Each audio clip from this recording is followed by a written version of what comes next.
আয়াতে আল্লাহ তাআলা বলেছেন, যারা আকাশ বাতাস পৃথিবী সৃষ্টি নিয়ে চিন্তা করে এবং সর্ব অবস্থায় আল্লাহ তাআলার জিকির করে, ওয়ায়াতাফাক্কারুনা ফি খালকিস সামাওয়াতি ওয়াল আরদ, এবং তারা তাফাক্কুর করে, ক্রিটিক্যাল থিংকিং করে, এবং তারা বলে মা খালাকতা হাযা বাতিলা, হে আল্লাহ তুমি অনর্থক কিছু সৃষ্টি করো নাই।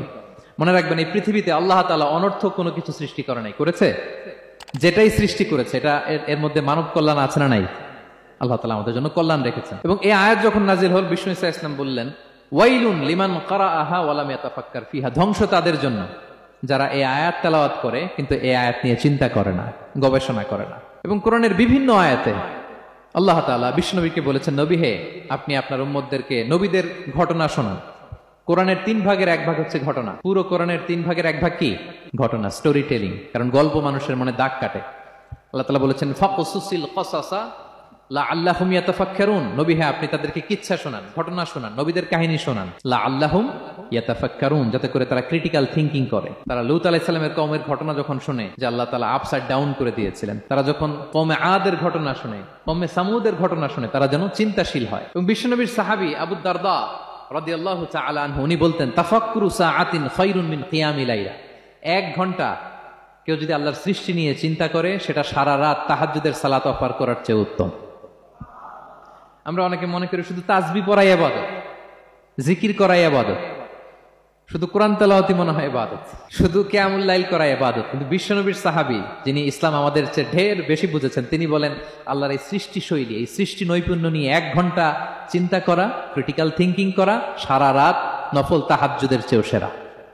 এবার বলেন, আমাদের চিন্তা করার দরকার আছে না নাই? ব্রেনটা খাটাবেন তো? এই যে যারা কনভার্টেড মুসলিম হয়, এরা কিন্তু অনেক চিন্তা ফিকির করে, নিজের সাথে নিজে বোঝাপড়া করে, ক্রিটিক্যাল থিংকিং করে, তাদের অ্যানালজি কাজে লাগিয়ে, আল্লাহর দেয়া ব্রেনকে কাজে লাগিয়ে এরপরে শাহাদা পাঠ করে। এমনি এমনি না। এই যে কিছুদিন আগে আমেরিকান এক পপ স্টার কালেমা পড়ছে না? আপনি জানেন একটা ধর্ম চেঞ্জ করা, একটা ফেইথ চেঞ্জ করা, এটা কত বড় সিদ্ধান্ত?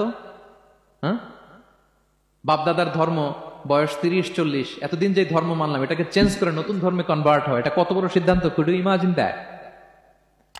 It's not a joke. নিজের সাথে নিজের অনেক বোঝাপড়া করতে হয়, তারাই ক্রিটিক্যাল থিংকিং করে। এবং বিষ্ণু ঈসা ইসলাম উনি নবী হওয়ার আগেও এই চিন্তার ইবাদত করতেন। তিনি হেরা গুহায় চলে যেতেন, কাবা থেকে 6 কিলোমিটার উত্তরে, 634 মিটার উঁচু, যা বলে নূরের উপরে একটা কেইভ আছে, গুহা, এটার নাম হচ্ছে গারে হেরা। ওখানে বসে বসে তিনি এই চিন্তা করতেন। তার মানে নবী হওয়ার আগে বিষ্ণুনবীর ইবাদত ছিল চিন্তার ইবাদত। নবী হিসেবে অ্যাসাইন্ড হওয়ার আগে বিষ্ণুনবীর ইবাদত কি ছিল বলেন তো? নামাজ পড়া, কোরআন তেলাওয়াত করা।